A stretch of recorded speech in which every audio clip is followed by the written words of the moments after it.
सम्पूर्ण प्रति हार्दिक सम्मान अनि नमस्कार। म यति बेला हामी सुन्दर सुदूरपश्चिमाञ्चलको पवित्र क्षेत्र स्थानीय साहित्य कला संस्कृति कृषि पर्यटन उद्योग व्यापार प्रबन्धनको मूल नारायण सञ्चालित अञ्चल 5औं फुलबारी महोत्सव 2081 छ। आज यो महोत्सवको समापन दिन। यो महोत्सव सफल गर्न पार्नको लागि यहाँ अहोरात खट्नुहुने युवा जमात यहाँ हुनुहुन्छ। त्यसमध्ये पनि अझ थुप्रै साथीहरू आउँदै हुनुहुन्छ। महेशजी उता आउनुहुन्छ, परपतिर आउन लानुहुन्छ मैले जानकारी पाएँ। कीर्तजी यहाँ हुनुहुन्छ, कुशल कार्यक्रम सञ्चालक, सञ्चारकर्मी, अब्बल सञ्चारकर्मी।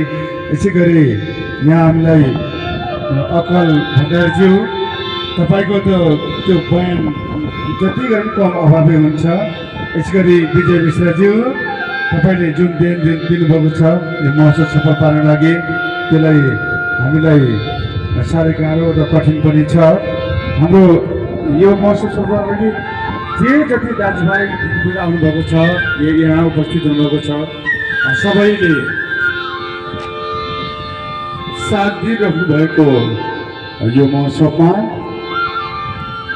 देखिराख्नु भएको छ फुलबारी 11 स्पोर्ट्स क्लब, धनगढी उपमहानगरपालिका 14 कैलाली। अर्को वर्ष तपाईँ हामी सबैजना यही स्थानमा फेरि भेटघाट गरौँला। आज महोत्सवको समापन भएको हुने दिन हो। अर्को वर्ष तपाईँ हामी सबैजना रमाउला।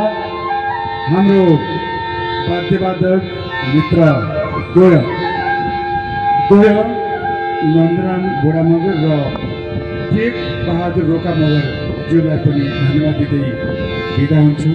नमस्कार।